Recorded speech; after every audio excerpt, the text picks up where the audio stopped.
We're Tom and Karen Groover, and we are doing this video to tell you our story about escaping from the Marshall Fire and some of the issues that surround the whole event.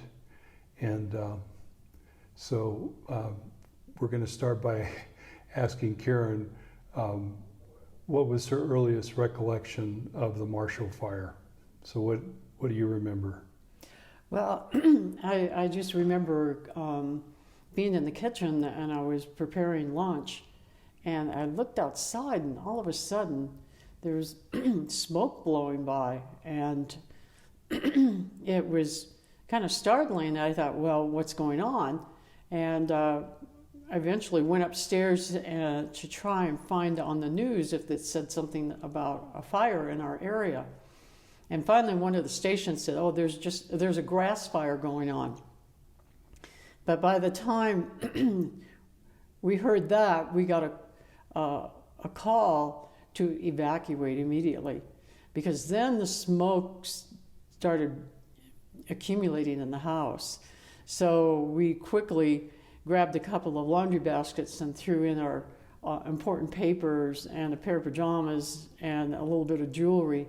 And my husband had lunch in an Instapot and threw that in a That would be me, jar. by the way. I'm her husband. And we just left. And we at first I thought, oh, we're just going to be gone a while. But as we drove down the street, we couldn't see anything. The smoke was so thick and the wind was blowing so hard. And then I saw at the end of the street the house that people had just moved into engulfed in flames, and all the bushes on each side of Shawnee Lane burning, and the house on the left was burning. And as we were driving, we were afraid we were going to run into other cars, and then the fire truck just appears out of the smoke that had turned the corner. So at that point I realized that there's no way that our house is not going to burn. And we had a rental house 2 doors down on Shawnee Lane, which is the street we were driving on. So everybody's trying to get out of this development. We have only one way out. And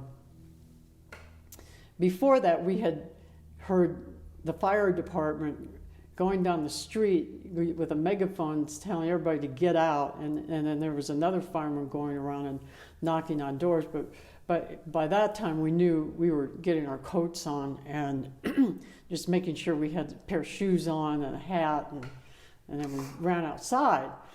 So it's really, you had to really run for your life, is what was going on. Yeah. And I remember, like you, looking out the window and seeing some kind of pale smoke, Mm-hmm. It wasn't a big deal. And so I asked Karen to go upstairs and try because we have an HD antenna up there and she can pick up the local news and stuff. And then when you went up there, your phone was downstairs on the breakfast table. And then there was a notification, that was sort of confused because, the phone was hooked up to your hearing aids. right. And I couldn't hear anything, but I did see something on the screen about evacuating, something from the sheriff's office. And, that's when I ran up and said, I think we should get ready to go. I don't know how soon this is going to be. Well, at about that time, then the smoke got dark. And I remember, both you and I experienced that, that there was a swirling going on around us. And it was becoming like black and then an amber, kind of a red color in the sky. Mm-hmm. And yellowish. And yellowish. I looked out the kitchen window and I could see it starting to swirl. Yeah. Before I went upstairs, and I thought, oh my God, this is a different kind of fire. This isn't what we're used to. See, we're used to smelling the wildfires from up in the mountains, and that's how I thought it was. That's what I thought it was. I thought it might be a little closer. But I had no idea that it was just around the corner. Mm-hmm. Right. Yeah. So when we stepped out of the house, both of us were blinded by the wind, first of all, but the cinders that were carried by the wind Right. were really, really big, and were just shooting into my eyes and your eyes, right? I remember Right. you describing it, and it was just like you couldn't see because you were blinded by the smoke. You had all this wind, Right. which made it hard to walk or even stand up, and then the cinders were hitting your eyeballs, and at that point the wind was over 100 miles an hour. It was, They say it was 120 miles an hour. well, I heard it was 120 miles an hour with gusts up to 140. Right. And so, on your side of the car, you couldn't get your door open. Right. I remember you were prying at it, and I could get mine open, and then you got yours open, and we got in the car, and I started the engine, and I didn't know what to do because I couldn't see. Right. I couldn't see where I was going to drive. There was no visibility, and backed up out of the driveway, and The neighbor he had been parked in front of his house, and he was on Blackfoot, and he just made a big turn and went down Shawnee, so we went right behind him. oh, that's how we did it. Yeah. Okay, so yeah, we followed somebody's taillights because you couldn't see the road, you couldn't see the sidewalk, you couldn't see No. the curb, nothing. And also, that was a route that we'd taken for 23 years because we'd lived in this neighborhood. It's the Sagamore development. It was the first development, the first housing to be hit by this fire that started at Marshall Road and Route 93 in Boulder County here, and that was on December 30th, by the way. And so, I was following the tail lights, and you couldn't see the houses on either side, but there was a moment of clearing, I remember. Right. And then that's when I saw that house at the end of the street engulfed in flames. The people had just moved in the house about 4 months ago. Right. And then I could see the two houses on the right, their bushes were all on fire. And I went, oh my God. On the side, yeah. And then on the left side, as we turned, I saw more bushes. Their bushes are on fire. Oh my God. And so we were all following each other out of the development. And then people were on 75th Street directing traffic. There was, some firemen, and I think that's what they were, because it was they're just a four-way stop for everybody. And they directed us out of there. And then everything got stopped where there the wasn't park anywhere was. to go. And what we decided to do is to cut over and go into the Target parking lot and then cut down to the Marshall Road that was down there in front of the Japanese restaurant and get on that road and get on Marshall Road, which led us out to McCaslin. And then they had more people at McCaslin directing traffic. And so they had us go left on McCaslin, and then they blocked off the bridge, and we had to go out on Highway 36. So we just drove down Highway 36 toward Denver. Towards Denver, and we decided, well, let's cut over on 120th Street. So we did that and got over to 287, and the winds weren't as strong, and you could see all the smoke. Yeah, and we had gotten out of the smoke. Yeah. I mean, that was my main concern Right. For our health, Right. is that we not breathe as little smoke as we could. Right. Because, like when we were breathing, when we walked out of our house, it was just all smoke. It felt like. Right. Right. So we did. We got pretty far away. Yeah, and so we drove down 287, and then we decided to go into Boulder and figure out what we were going to do. And I hadn't eaten, and you hadn't eaten either. And so we took a left off of 287 onto Valmont, which proved to be a really dangerous drive because the winds were blowing just as strong, and all these trees that are along there, the limbs were coming down, and dirt and debris. Yeah, and the wind was blowing right toward us as we Right. were driving. Right. So not only did you have the 130 mile an hour wind with 140 mile an hour gusts or whatever it was, but you've got the speed of the car also. Right. 30 miles an hour additional, velocity coming at you. Right. And so I think we were lucky that we didn't get our windshield busted out by a branch and have our heads bashed in. But we got more into the urban area and finally made it to your favorite lunch place, Breadworks. Yeah. Well, I knew they would be open. And, Yeah. And we could sit there and decide what we were going to do.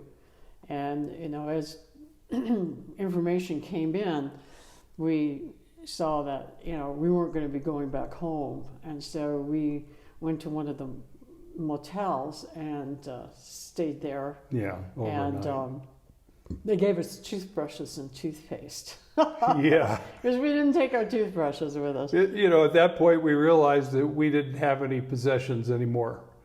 We didn't have any clothes other than ones we were wearing. Right. And, we didn't have any toiletries or... And we were going to stay with our son, but he was coming back from a vacation and found out about a fire. He had to transfer planes in Dallas, and some friend had called him. So he called us and said, "Oh, no, the house burned down." We go, "Yeah, it's burned down."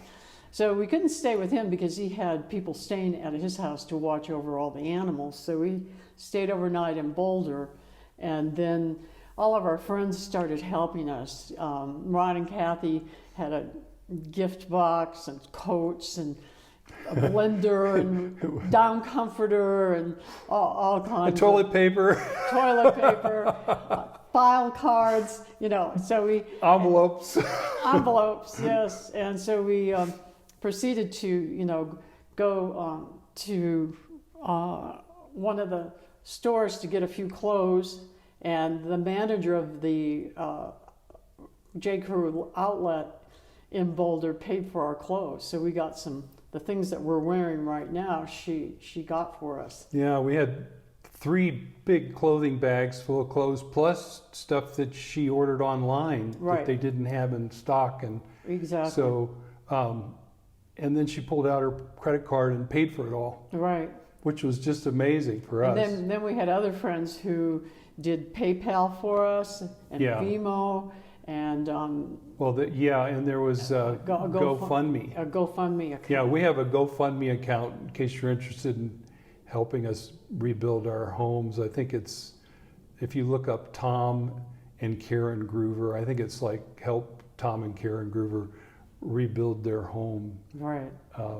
Because unfortunately, and we can talk about this and the next episode. We can do a few episodes here, but insurance companies are not what we had thought they were. And many of the other survivors from this Marshall Fire have encountered the same kind of difficulties that we have. And the long and short of it is that we're not going to get out of the insurance company enough money to rebuild. And so, that's a really sad thing. So even though we have the coverage, we have the coverage, but they won't pay it. They won't pay the coverage. So we were really lucky we are very lucky to have great friends. Family also here. Yes. And so we've been able to stay with them. And I think an interesting discussion that I would like to start here with Karen is, what is it like to have to evacuate and run for your life,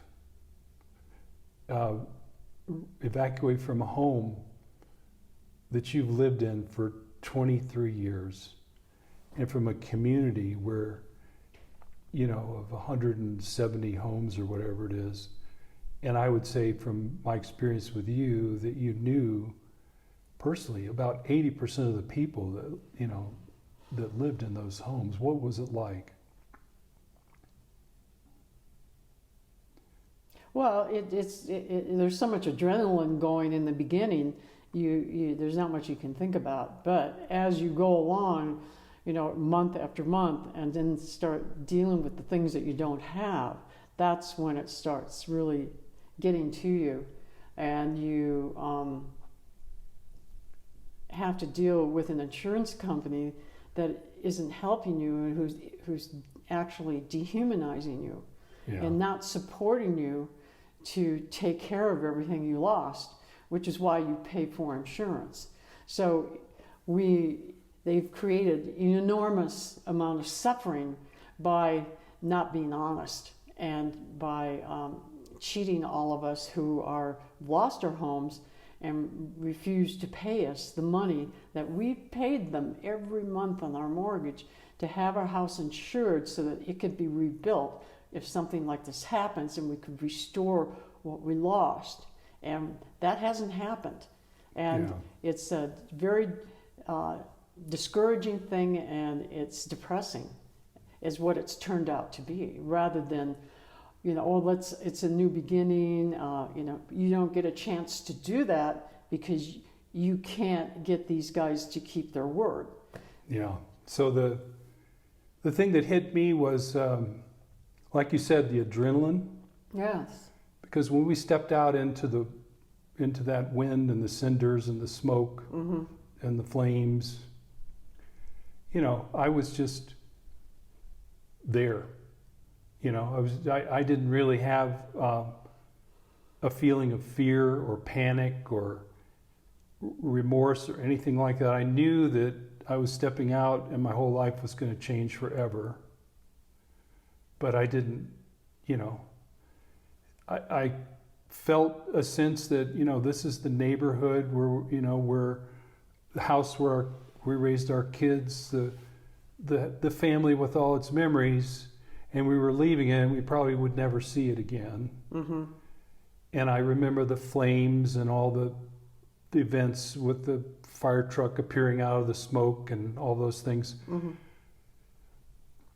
It was, and I had recollections of all the wonderful things that have been going on in that community for those 23 years that we lived there. Mm-hmm. But you're right. I mean, I didn't even really want to. It's a strange thing not to want to go, but to know you have to go. Right. You just have to do something that you have to do. You don't have any choice. Mm-hmm. You're just going to have to go get in the car and drive out of here. And leave, yep. Because if you don't, you're going to die. Exactly. And that's it. And that I've never had an experience like that. Me neither. And we've talked to many of our friends, and they said they can't relate to it. They have no idea what that's like. Right. To lose everything. To lose everything and to have to run for your life. Mm-hmm. So we'll talk more about this. We'll post some more videos. We might be able to get some of our neighbors, to tell you their experiences. I think we can also go over some of the issues that you can benefit from our experience, I believe, preparing for something like this if it should happen to you. What goes on with the whole insurance, mortgage, industrial complex, and how you can maybe do better yourself from this information than we did. Right. Because, you'll be prepared. You'll be prepared. But, we've learned a lot, and I think we really owe it to our friends and family to share what we've gained, for the future and for mankind, because I think, we could be heading into a time of very extreme, weather and climate events, and there could be other, disasters, coming over the horizon that have to do with, the social and economic situations that we're living under right now. To me, knowledge is power, and, knowing what someone has gone through can help you navigate a disaster. And hopefully this will be the last disaster of this kind, but we don't know. We really don't know. So thanks for listening to our story. Yes, thank you, everybody, and thank You you, know, all my and- friends, for helping. Yeah, and thank you everybody who has given to us from, on PayPal and Vimo, and is that what it's called? Venmo or whatever it is. Yes, uh-huh. And yeah, and look us up on GoFundMe, and I'll put a link in the description below on this YouTube video, telling you how, if you have some extra money you want to contribute to the Groover House rebuilding fund, that would be really wonderful. So good luck to all of you, and we hope that something like this never happens to any of our friends or family. All right. Thank you. Thanks, and bye.